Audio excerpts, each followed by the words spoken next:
Class चल रहा था 4 जून 1967।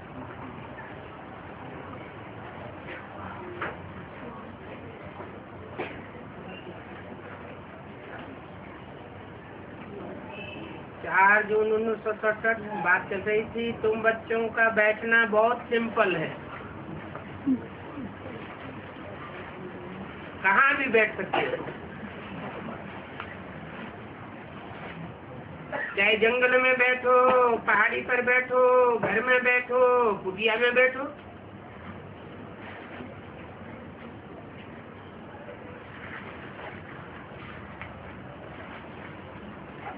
कहाँ भी बैठ सकते हो।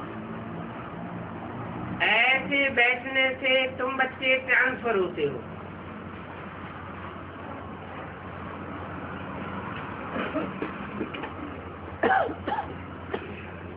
है ना? जितना सिंपल बनेंगे उतना सैंपल बनेंगे, ट्रांसफर हो जाएंगे। तुम्हारा क्लास ही ट्रांसफर हो जाता है, इनका क्लास ट्रांसफर होता है। जो सिंपल बनते हैं, तुम बच्चे जानते हो कि अब हम मनुष्य हैं और भविष्य के लिए देवता बन रहे हैं। हम कांटों से फूल बन रहे हैं। बागबान भी है। कौन है बागवान? शिव बाबा बागवान भी है और माली भी है। कौन है माली? शिव बाबा माली भी है, शिव बाबा बागवान भी है। बाग लगाने वाला भी शिव बाबा और माली भी शिव बाबा। दोनों कैसे होगा? शिव बाबा बागवान है, बाग का मालिक है और माली भी है। कौन है माली? तुम माली नहीं हो, तुम बच्चे माली नहीं हो। अच्छे अच्छे फूल लेकर के नहीं जाते हो बाग के पास, है? बाग बगीचे के अच्छे अच्छे फूल लेकर के बाप के पास नहीं जाते हो क्या? माली नहीं हो तो माली की कोठी में बाबा को रख दिया। बागवान भी है, माली भी है। सिर्फ एक बाप को याद करने से, 84 का चक्र फिराने से तुम यहाँ बैठे बैठे ट्रांसफर हो रहे हो। यहाँ बैठो चाहे कहीं भी बैठो, तुम ट्रांसफर होते होते मनुष्य से देवता बन जाते हो। बुद्धि में एम ऑब्जेक्ट है कि हम यह बन रहे, यह माना लक्ष्मी नारायण बन रहे हैं। कुछ भी काम काज करो, रोटी पकाओ, बुद्धि से सिर्फ बाप को याद करो। बच्चों को ये श्रीमत मिली है, चलते फिरते सब कुछ करते रहो, सिर्फ याद में रहो।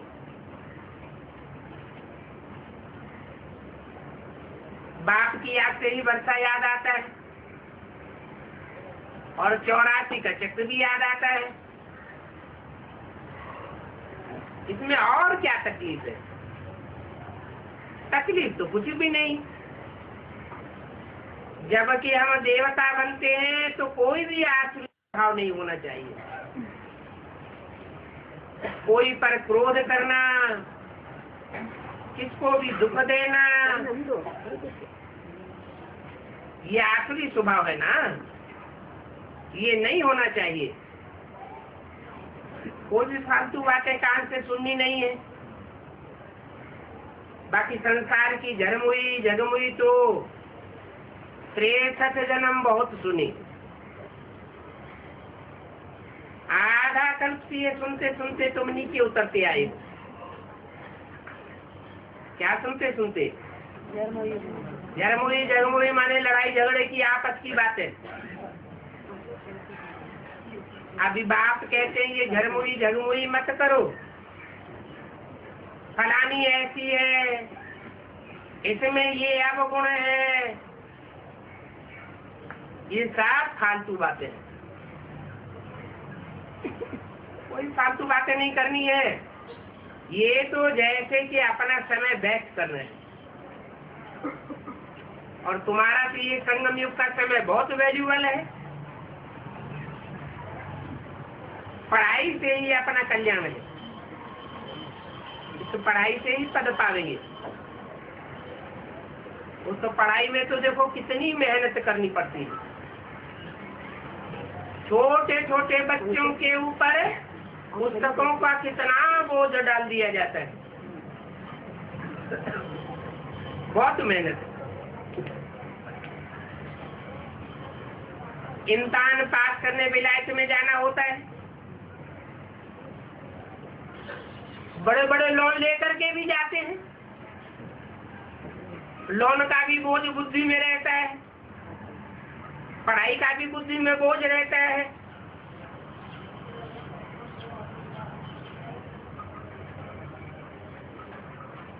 तुमको तो कोई तकलीफ नहीं देते।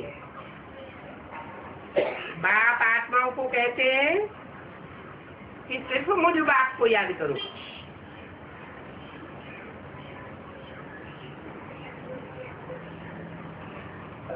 कौन कहते हैं?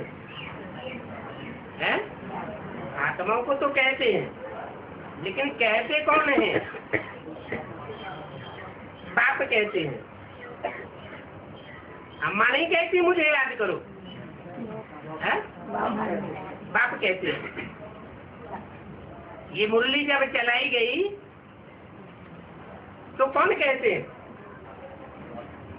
बाप कहते हैं। बाप माँ के द्वारा कहते हैं तो बिंदी कहती है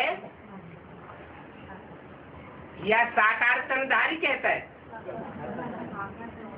कि मुझे याद करो। तो किसको याद करेंगे? बिंदी को याद करेंगे, या जो कहता है मीडिया उस रूप के द्वारा याद करेंगे, हैं? जब कहते हैं और कहने वाला बाप है तो जरूर माँ का रूप नहीं हो सकता। कहने वाला कोई बाप का रूप होना चाहिए। एक दो को बिठाते हो कि खुद भी बाप की याद में रहो। याद में बैठे बैठे तुम कांटे से फूल बन जाते। इतनी अच्छी युक्ति है तो बाप की सीमत पर चलना चाहिए ना। हर एक की अलग अलग बीमारी होती है, एक जैसी बीमारियां सबको नहीं लगी हुई। तो हर एक के लिए सर्जन है। बड़े बड़े आदमियों के लिए खास सर्जन होते हैं। तुम्हारा सर्जन कौन है? भगवान। वो है तो अविनाशी सर्जन। बाप तुमको कहते हैं कि मैं तुमको आधा कल्प के लिए निरोगी बनाता हूँ, सिर्फ मुझे याद करो तो विक्रम विनाश होंगे और तुम 21 जन्मों के लिए निरोगी बन जाएंगे।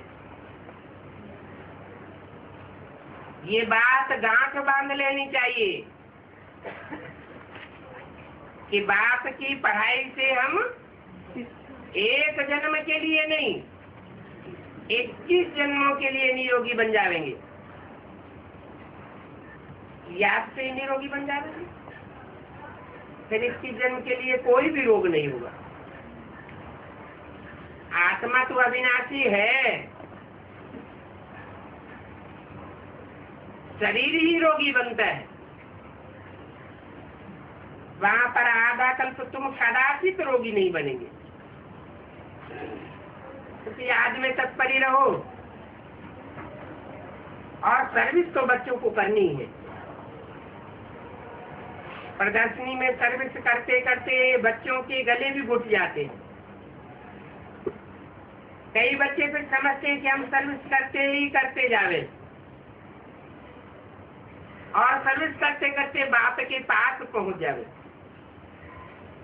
ये भी बहुत अच्छा है सर्विस का तरीका। प्रदर्शनी में भी बच्चों को समझाना है। प्रदर्शनी में पहले पहले ये लक्ष्मी नारायण का चित्र दिखाना चाहिए। कभी कहते हैं प्रदर्शनी में पहले पहले बाप के चित्र के ऊपर ले जाना चाहिए। अभी कहते हैं ये लक्ष्मी नारायण का चित्र दिखाना चाहिए। दो बातें क्यों कह दी? दोनों एक ही है। लक्ष्मी नारायण के चित्र पर ले जाएंगे तो वहां भी नारायण का चित्र रखा हुआ है। इसलिए बोला सबसे अच्छा तरीका है बाप को याद करने का, नारायण को याद करो। सहज तरीका है। जो बाप है वही नारायण बनता है।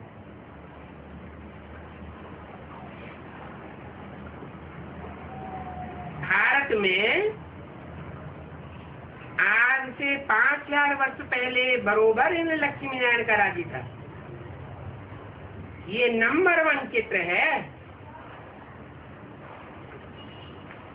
ये चित्र किसने बनाया? तो भक्ति मार्ग में तो जड़ चित्रों के, जड़ मूर्तियों के मंदिर बनाते हैं। सत्य के आदि में जो लक्ष्मी नारायण का चैतन्य चित्र था वो किसने बनाया? नंबर 1 चित्र बनाने वाला जरूर नंबर 1 होगा। पवित्रता, सुख, शांति इनके राज्य में सब था। परंतु भक्ति मार्ग में सत्य को लाखों वर्ष दे देते हैं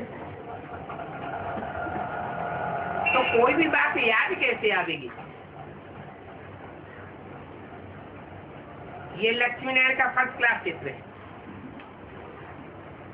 सतयुग में 1250 वर्ष इनकी डायनेस्टी ने राज्य किया था। आगे तुम भी ये नहीं जानते थे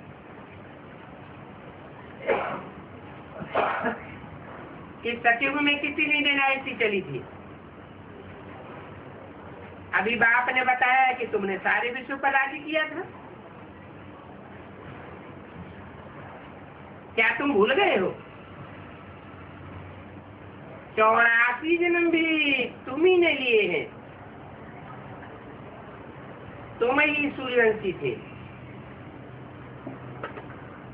जो पुनर्जन्म तो लेते ही हैं।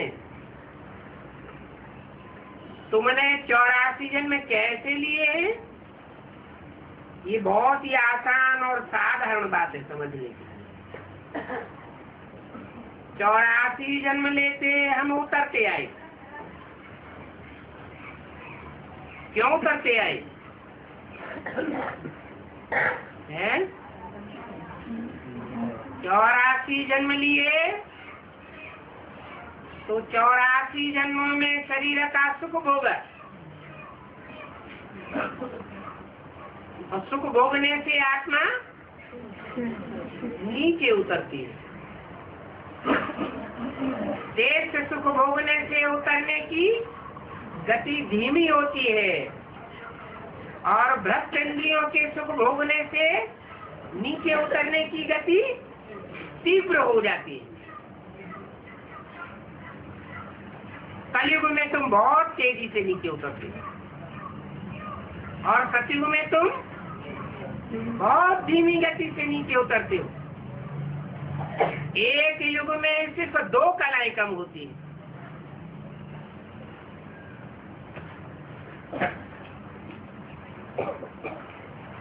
अभी बाप बाप फिर से तुमको चढ़ती कला में ले जाते।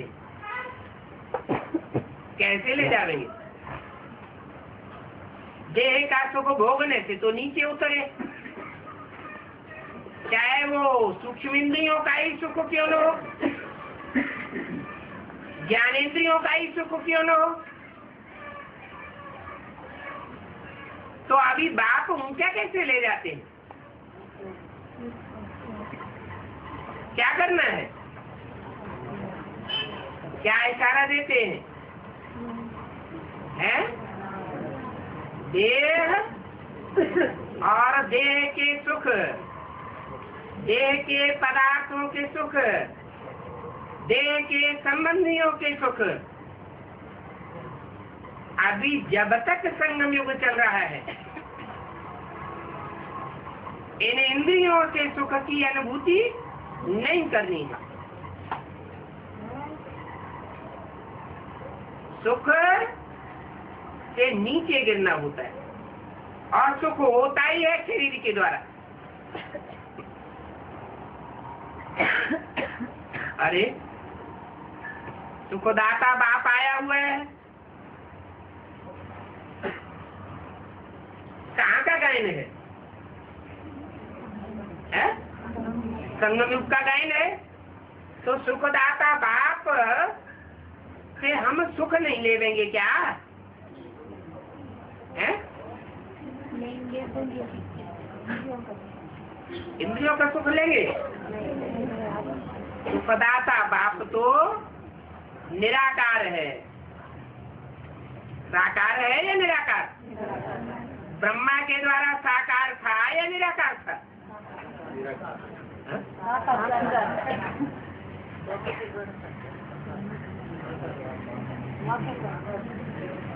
निराकार था या साकार? ब्रह्मा के द्वारा भी तो निराकार ही दिया ना। ब्रह्मा के द्वारा साकार था या निराकार था? साकार था, इसलिए नीचे गिरना हुआ।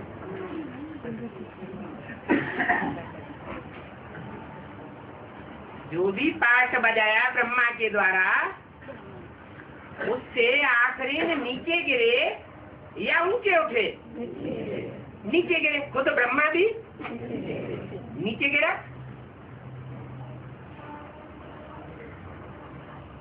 मैं जब बाप के रूप में सृष्टि पर प्रत्यक्ष होता हूँ, तो बाप माना बीज, बीज माना निराकार, माता माना धरणी, धरणी माना साकार।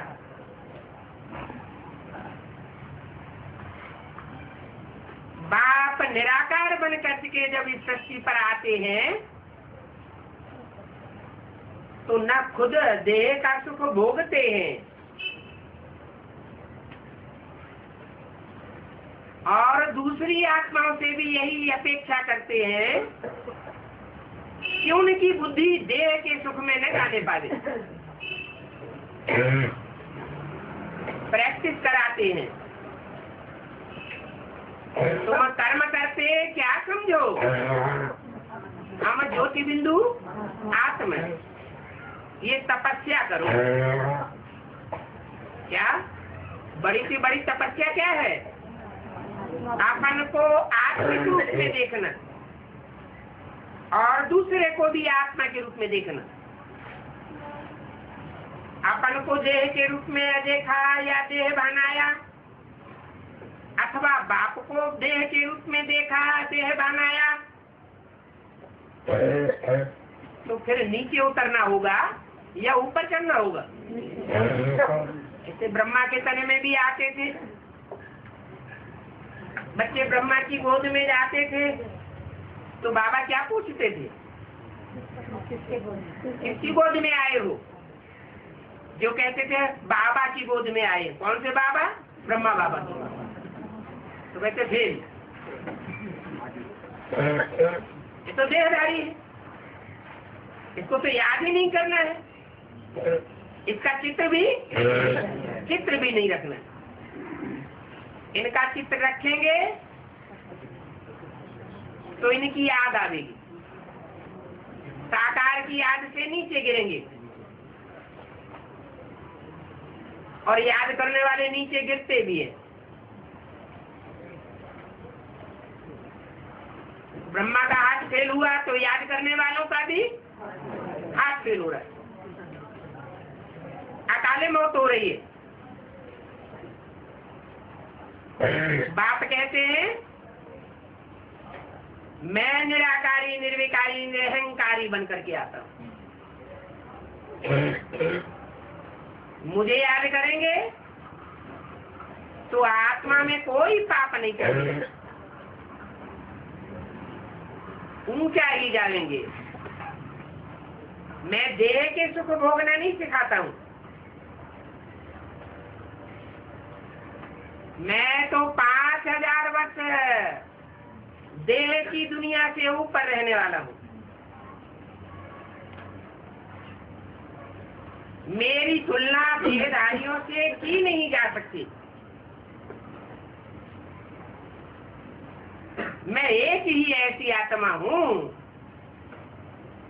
जो देह और देह के संबंधों का सुख नहीं भोगता हूं। बाकी जो भी मनुष्य मात्र की आत्माएं हैं सब भोगी हैं। मैं जब आता हूं तो आत्माओं को आप समान बनाता हूं। कोई तो अपना पुरुषार्थ करके बाप समान बन जाते हैं। क्या बन जाते हैं? बाप समान माना क्या? आखिरी परीक्षा क्या है? काहे से नष्ट हुआ? ये और देह के संबंधों से नष्ट हुआ। अगर कोई नहीं बनते हैं तो अंत में ऐसी परिस्थितियां आवेंगी कि देहधारी धोखा दे जाएंगे, बड़े बड़े धोखे खावेंगे और ठोकर खा के सुधर जाएंगे। फिर प्राप्ति किसको होगी? ठोकर खा करके सुधरने वालों को ज्यादा प्राप्ति होगी या ठोकर खाए बगैर ही समझने वालों को ज्यादा प्राप्ति होगी? एक आत्माएं होती है प्रयोगात्मक जीवन वाली। कोई बात को तब मानती है जब प्रयोग करके देख लेती है, नहीं तो किसी की बात नहीं मानती। माँ बाप भी समझावेंगे ये दीपक है, इसको मत हाथ पकड़ना बच्चे,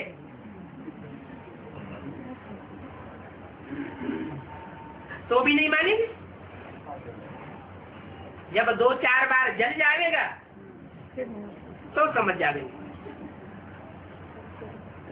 बाप के बच्चों में भी ऐसे ही है। कोई तो बाप के कहने मात्र से ही समझ जाते हैं। कर्म अकर्म विकर्म की गति बाप समझाते हैं। कोई समझ जाते हैं, कोई को संशय रह जाता है, करके देखना चाहते हैं। टाइम वेस्ट होता है, मनी वेस्ट होता है, एनर्जी वेस्ट होती है।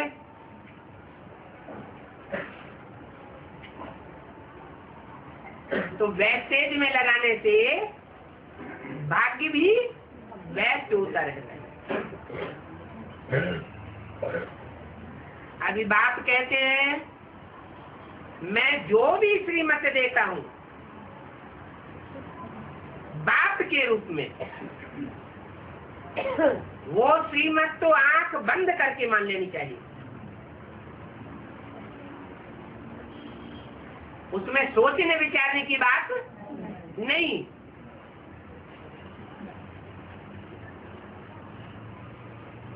तो तुम उतरेंगे नहीं, तुम्हारी चढ़ती कला होती जाएगी। बाप अभी आकर के सबको चढ़ती कला में ले जाना चाहते हैं। लेकिन जाते तो नंबरवार भी है, गाते भी हैं, चढ़ती कला तेरे बहाने सर्व का भला। फिर शंख आदि बजाते हैं। अब तुम बच्चे जानते हो कि हाय हाय करने के बाद फिर सदा के लिए जय जयकार हो जाएगी।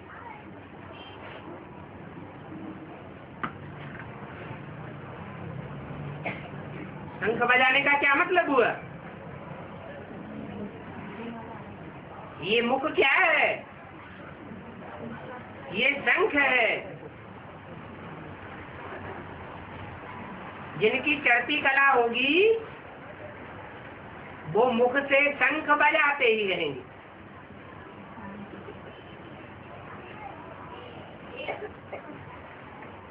चूकेंगे नहीं।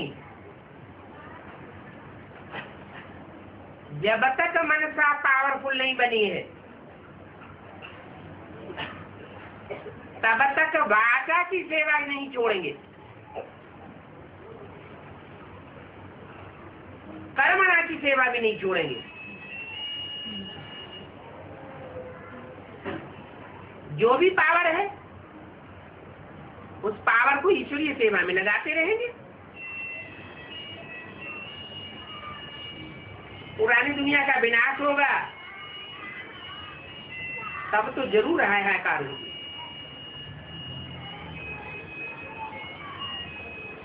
मिसाल देते हैं, पाकिस्तान में देखो क्या हुआ, हाहाकार हुआ ना। सबके मुख से हे राम हे भगवान निकलता था।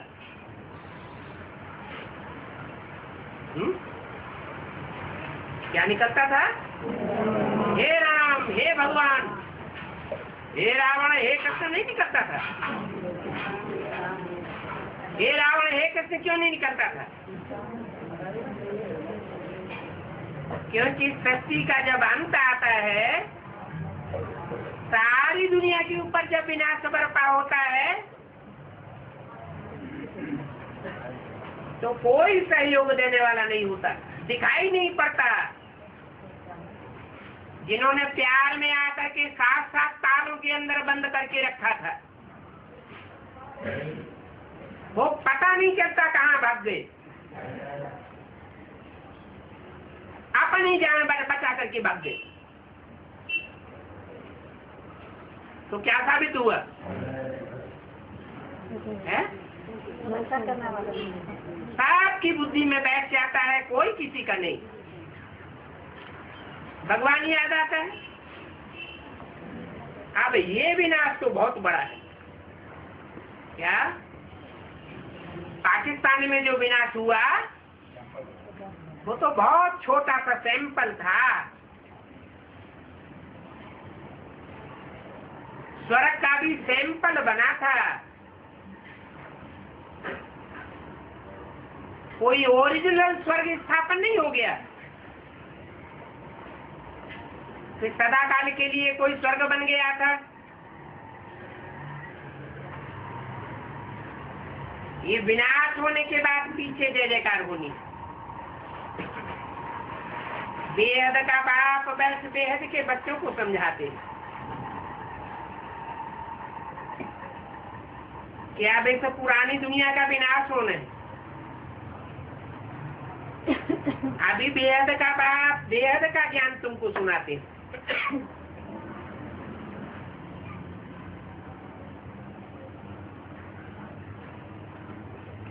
कोई कोई बच्चों की बुद्धि में बेहद ज्ञान की बातें बैठती हैं, जिनकी बुद्धि में नहीं बैठती वो ज्ञान की बातों को भी हद में ही ले जाते हैं, हद में ही समझते हैं और हद में ही समझाते हैं।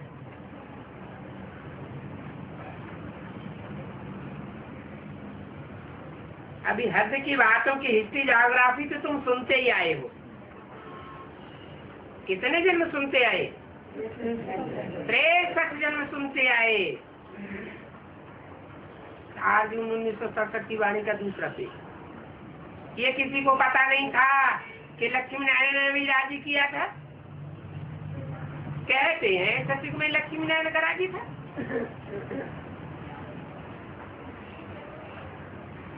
फिर ये नहीं जानते कि सतयुग आदि में कौन से लक्ष्मी नारायण का राजी था, अंत में कौन से लक्ष्मी नारायण का राजी था।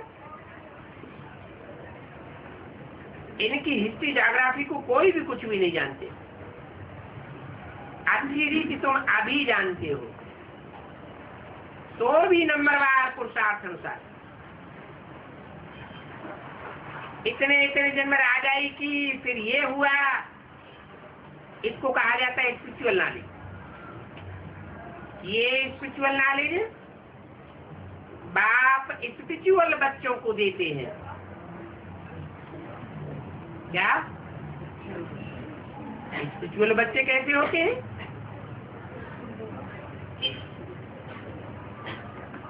स्पिरिट माना क्या? स्पिरिट माने आत्मा, माने जो आत्मिक स्थिति में टिकने की मात्रा वाले बच्चे हैं, जिनका आत्मिक स्थिति में टिकने का अभ्यास पक्का हो जाता है, ऐसे बच्चों को बैठना ली देते हैं।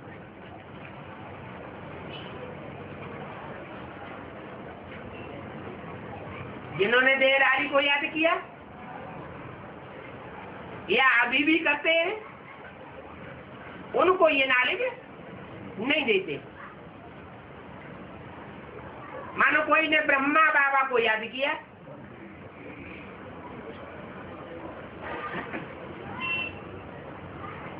तो आत्मा देहभानी बनेगी या आत्माभिमानी बनेगी? देहभानी बनती जाती है। जिन्होंने उस देह का सुख लिया और अपन को देह समझा, वो आत्माभिमानी बन ही नहीं सकते। पर जब ब्रह्मा की देह का सुख लेने वाले ही आत्माभिमानी नहीं बन सकते, तो दूसरे जो देहधारी हैं उनका सुख लेने वाले कैसे आत्माभिमानी बन जाएंगे? बन सकते हैं क्या? नहीं बन सकते।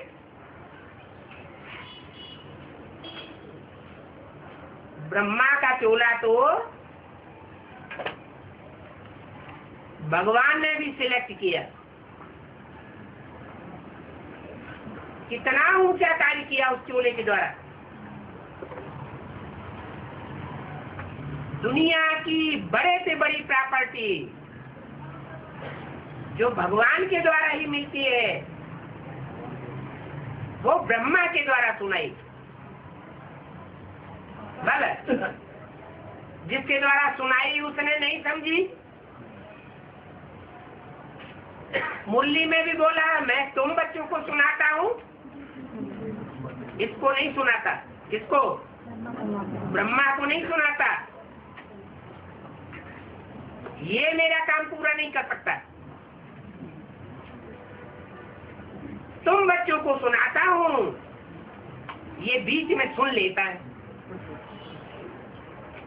मेरा इंटेंशन इसको सुनाने का नहीं है।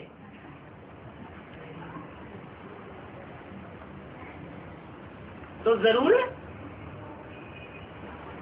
ब्रह्मा और ब्रह्मा को फॉलो करने वाले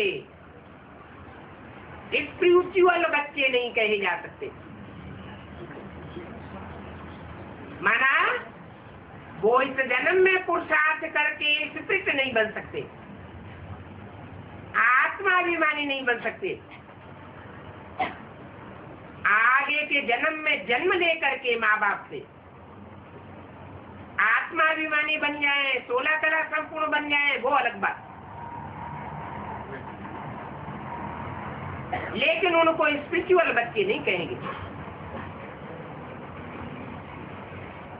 बाप ऐसे स्पिरिचुअल बच्चों को शिक्षा देते हैं। हम आत्माओं को परमात्मा आप समान बनाए रहे हैं, और जो टीचर होगा वो तो जरूर आप समान ही बनावेगा। टीचर डॉक्टर होगा तो जिनको पढ़ाई पढ़ावेगा, क्या पढ़ाई पढ़ावेगा? डॉक्टरी की पढ़ाई पढ़ावेगा। वकील होगा तो वकालत की, जज बनने की पढ़ाई पढ़ावेगा। बाप भी स्पिरिचुअल टीचर है, आत्मिक स्थिति में सदाकाल रहने वाला है। कहा ही जाता है सदा शिव। जो आत्मिक स्थिति में रहने वाले हैं वो शिव स्वरूप हैं। शिव अर्थात कल्याणकारी। आत्माभिमानी कभी दूसरों का कल्याण नहीं कर सकता। जो देह के साथ अटैचमेंट रखने वाले होते हैं वो पक्षपाती होते हैं। जिनका आत्मा के साथ आत्मा का लगाव है, रूहानी प्यार है, वो पक्षपाती नहीं हो सकते। बाप आकर के तुम बच्चों को निष्पक्ष आत्मा बनाते हैं।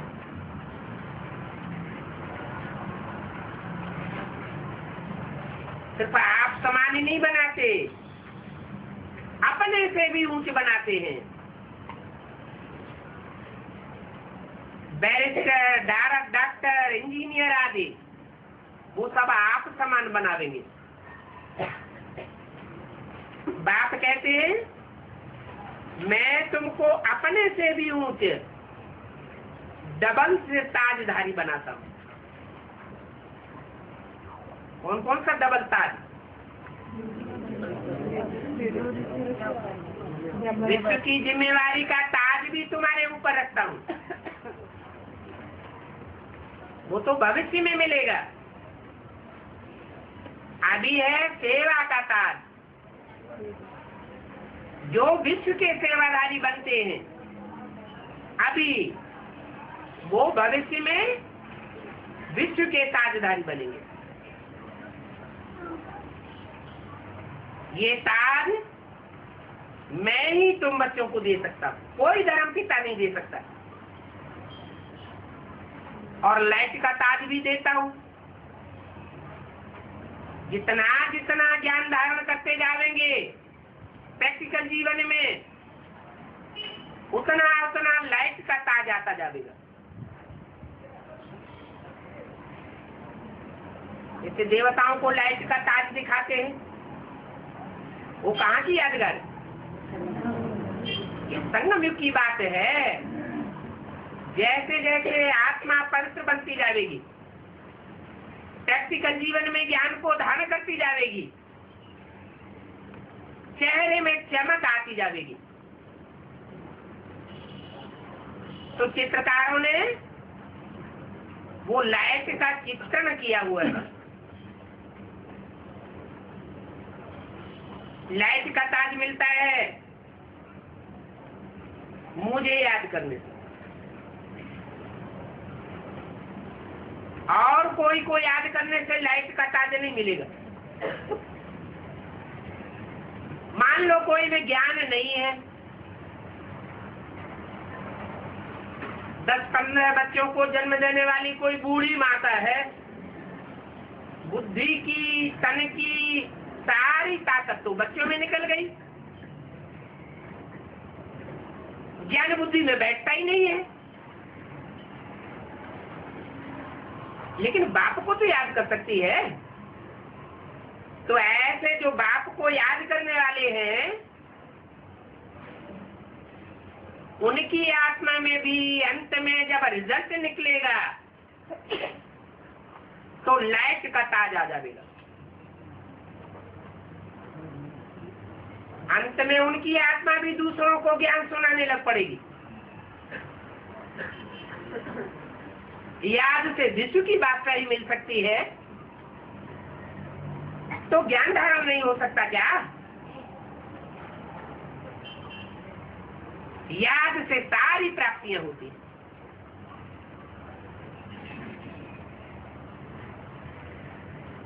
लाइट का ताज मिलता है याद से, और 84 की चक्र को जाने से तुम चक्रवर्ती राजा बनते हो।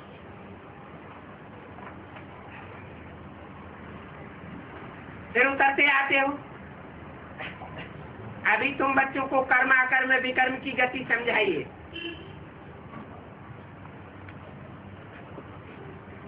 कर्म क्या होता है और उसका रिजल्ट क्या होता है? किसे कर्म कहा जाए?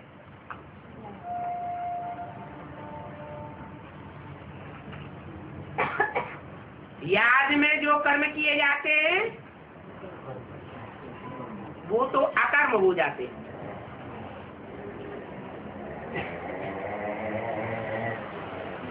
गहरी याद होगी, अति विचारी याद होगी, जैसे देवताएं होते हैं। कौन सी स्थिति में रहते हैं? आत्मा की स्थिति में रहते हैं। उन्हें सदैव अपनी ज्योति बिंदु आत्मा मस्तक में याद रहती है। किसी की देह को याद नहीं करते, अपनी देह को भी याद नहीं करते, तो उनके कर्म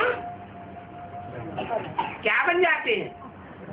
अकर्म बन जाते हैं। इस बात की प्रैक्टिस बाप तुम बच्चों को यहाँ कराते हैं। और जो कर्म श्रीमत युक्त किए जाते हैं वो कर्म सुकर्म बनते हैं। उन्हें कर्म कहते हैं या सुकर्म कहते हैं। और जो श्रीमत युक्त कर्म नहीं किए जाते हैं, मनमत पर किए जाते हैं या मनुष्यों की मत पर जो कर्म किए जाते हैं वो सब विकर्म बन जाते हैं। उन्हें कहेंगे विपरीत कर्म। जो ईश्वरीय रीति रस्म रिवाज है उसके अनुसार कर्म नहीं किया, इसलिए विकर्म बन गया, पाप कर्म बन गया।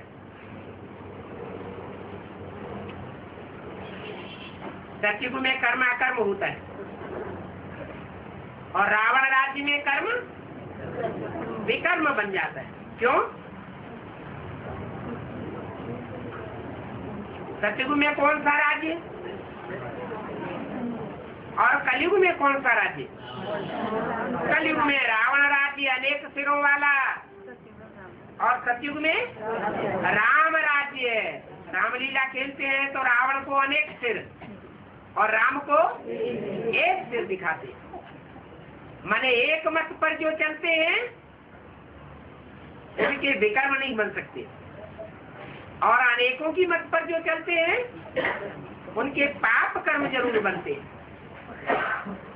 पाप कर्म बनते जाते हैं, सीढ़ी उतरते आते हैं।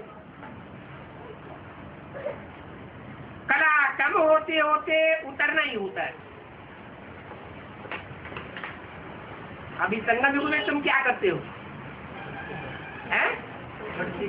चढ़ती कला में जाते हो। यहाँ शूटिंग नहीं होती चढ़ने उतरने की है? होती है। चढ़ते भी हैं उतरते भी। शूटिंग पीरियड में ज्यादा चढ़ते हैं कि ज्यादा उतरते हैं?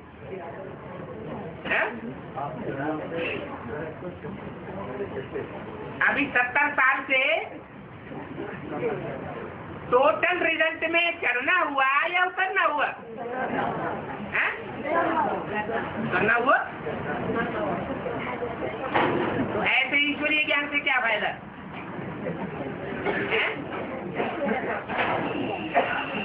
जिससे उतरना हो गया। ईश्वरीय ज्ञान लिया या रावण का आसुरी ज्ञान लिया? है? कौन सा लिया? ईश्वरीय ज्ञान लिया तो चढ़ती कला होनी चाहिए। अरे ईश्वर की मत चली और ईश्वर की मत पर चले प्रैक्टिकल जीवन में तो चढ़ती कला होगी या उतरती कला होगी? ये दो बातें क्यों? हाँ, चढ़ना हुआ। शूटिंग में चढ़ना होता है? नहीं, चढ़ना हो रहा है। चढ़ना हो रहा है? हाँ, हो रहा है। 70 साल से जैसा बाप के द्वारा जो शूटिंग चल रहा है, शूटिंग में आत्मा चढ़ते जा रहा है। चढ़ती जा रही है। हाँ, और जो 66 जन्मों का भोगना है हाँ। उसमें उतरती जा रहा है। वो शरीर से भोगना भोग रहे हैं, आत्मा चढ़ती जा रही है।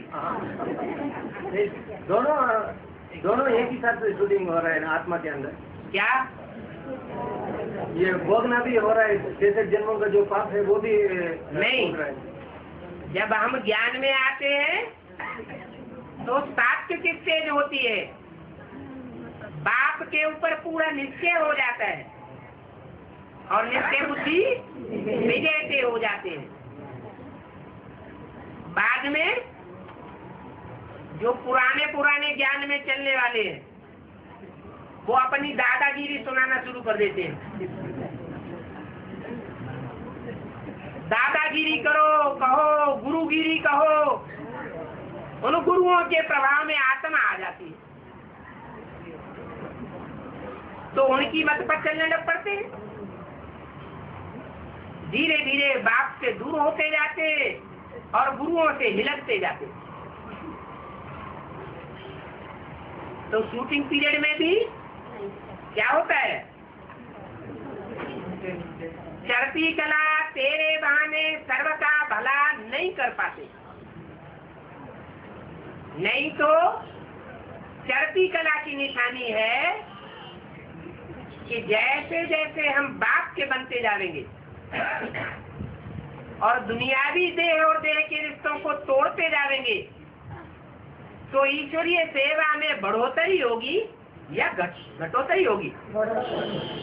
दिन प्रतिदिन बढ़ोतरी होगी। इसलिए बोला तेरे बहाने सर्व का भला।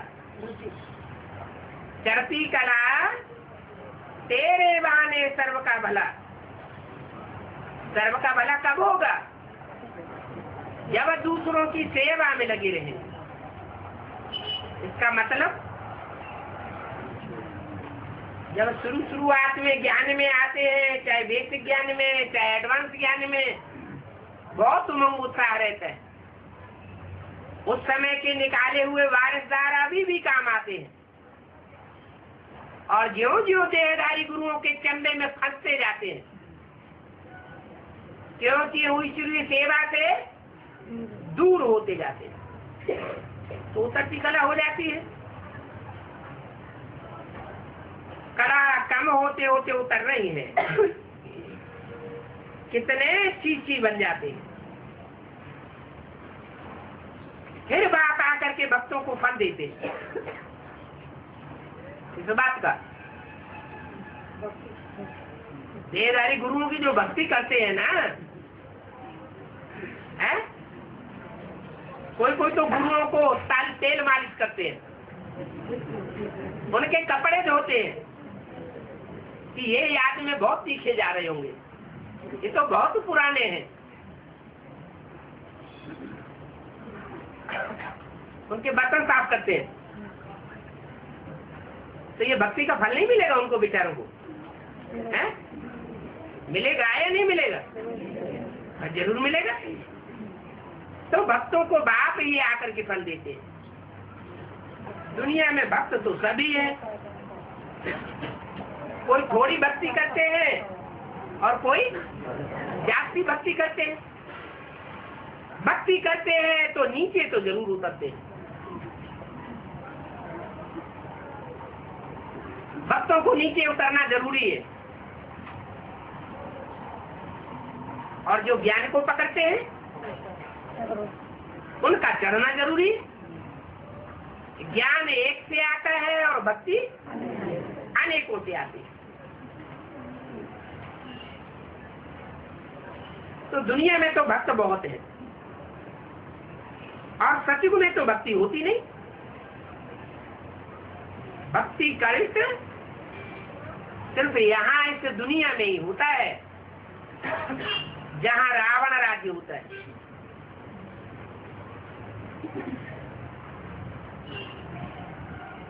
मधुबन में रावण राज्य है या नहीं है? कोई ने कहा है, कोई ने कहा नहीं है, है? मधुबन में भी रावण राज्य होता है। मधुबन में माया आती है या नहीं आती है? मधुबन में भी माया आती है। तो जहाँ जहाँ रावण आता है वहाँ वहाँ भक्ति जरूर होती है।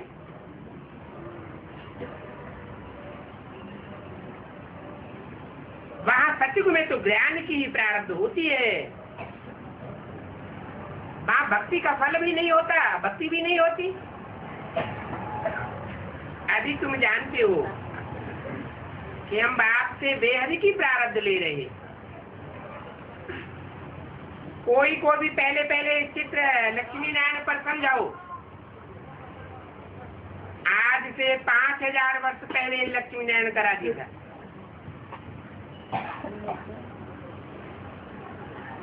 क्या लक्ष्मी नारायण का राज्य था या राम राज्य था? लक्ष्मी नारायण का राज्य था, राम राज्य नहीं था। है? जो नारायण बनने वाला है पहला पहला डायरेक्ट ईश्वर से वर्षा लेने वाला है, वही त्रेता युग में राम राज्य का फाउंडर कहा जाता है। तो राम और नारायण कोई अलग अलग नहीं है, इसलिए बोला है मुरली में, जो नारायण बनते हैं, जो लक्ष्मी नारायण बनते हैं, वो त्रेता में राम सीता भी बनते हैं। सतयुग में लक्ष्मी नारायण नहीं बनेंगे तो त्रेता में राम सीता भी नहीं बनेंगे। जिस नंबर के नारायण बनेंगे उस नंबर के त्रेता में राम बनेंगे।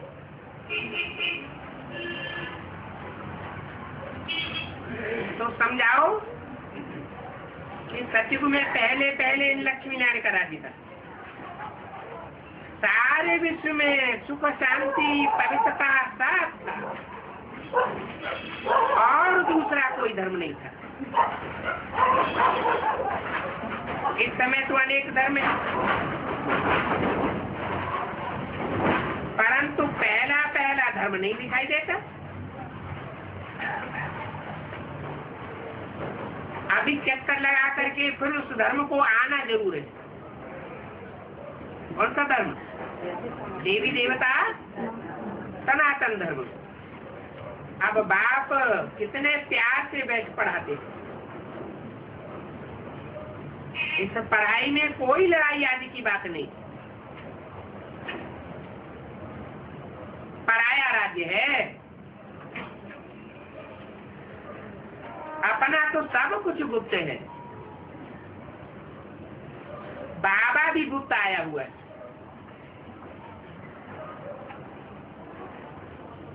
पढ़ने वाली आत्माएं भी गुप्त है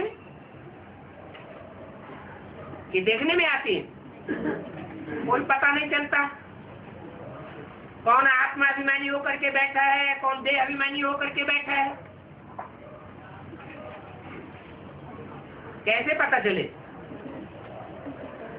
आत्मा अभिमानी होकर बैठने वाले और देह अभिमानी होकर के बैठने वाले को पता कैसे चलेगा?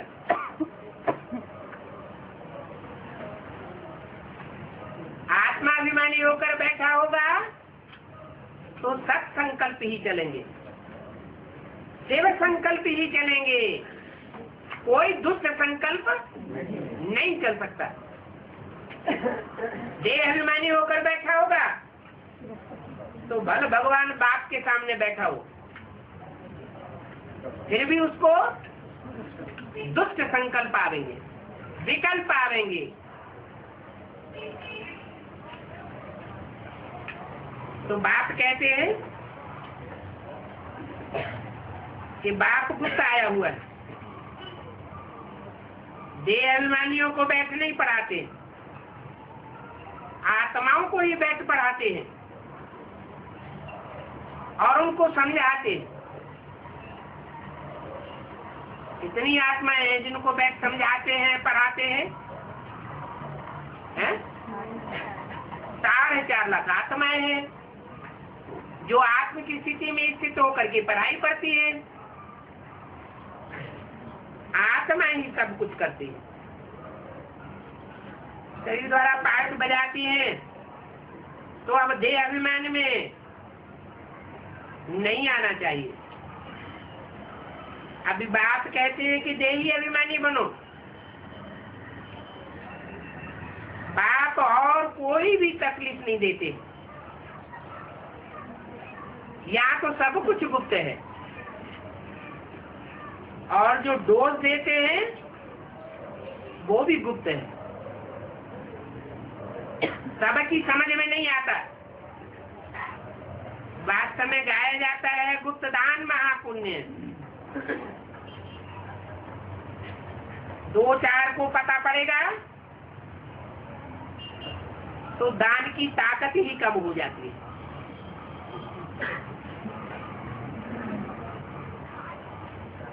बाप कहते हैं तुमको हम गुप्त दान विश्व की बादशाही देता हूँ। तुम सप्तजनिया हो अथवा सीताएं हो, नाटक दिखाते हैं तो दिखाते हैं कि द्रौपदी पुकारती है कि हमको नग्न होने से बचाओ, फिर दिखाते हैं कि कृष्ण भगवान साड़ियां चढ़ाते रहते हैं, परंतु उसका अर्थ तो कोई समझते ही नहीं है।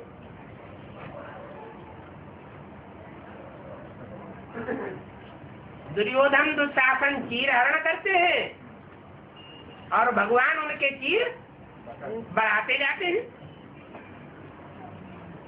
अभी तुम तो इसकी जन्म के लिए कहा अब नग्न होने वाले नहीं हो। तुमको बाप आकर के नग्न होने से बचाते हैं तो प्रदर्शनी में पहले इस चित्र पर समझाओ कि चित्र पर लक्ष्मी नारायण के चित्र पर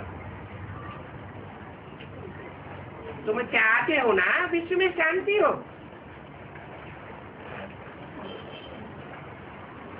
परंतु बताते नहीं हो कि लक्ष्मी नारायण के राज्य में शांति थी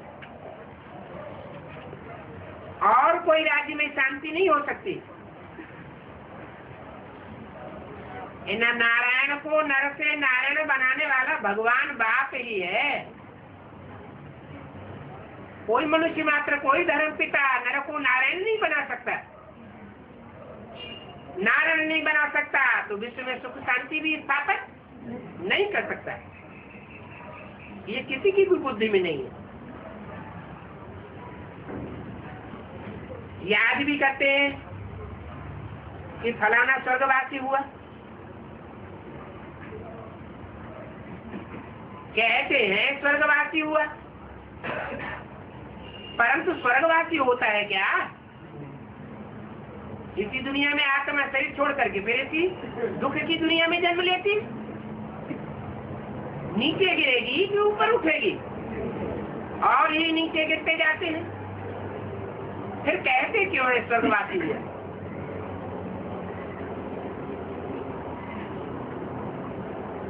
ये कहावत क्यों चली आती है? याद करते।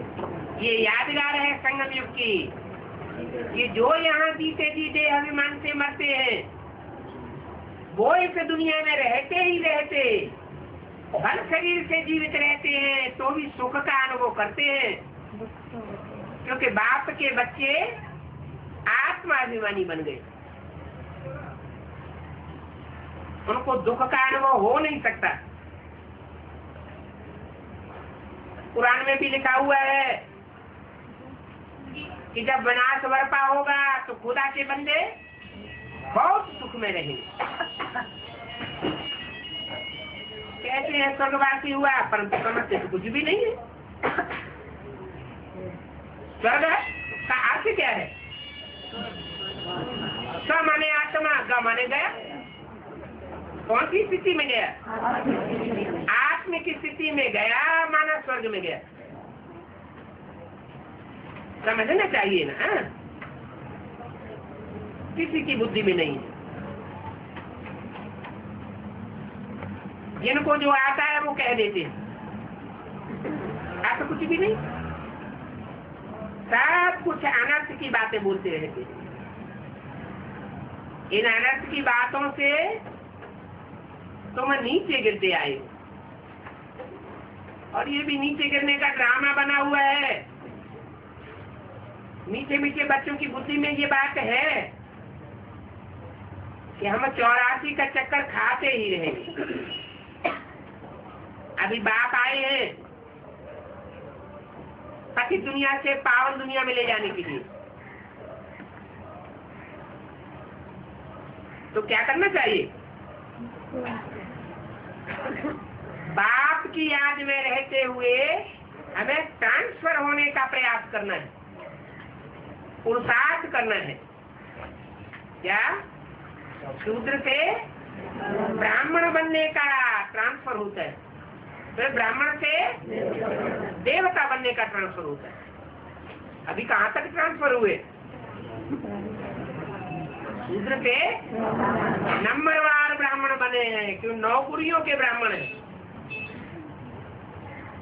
माला जो बनती है कितने ग्रुप हैं? 9 ग्रुप हैं, 12-12 के। तो अपन को देखना है कि हम ब्राह्मण तो बने, लेकिन कौन सी कुरी के ब्राह्मण बने, कौन सी कुरी में ट्रांसफर हुए, और अभी हमें पुरुषार्थ करके कौन सी कुरी में ट्रांसफर होना है कि जो भी बने उतना ही काफी। पुरुषार्थ करके सूर्यवंशी ग्रुप में पहुंचना है, तब तुम चक्रवर्ती राजा बनेंगे। ओम शांति।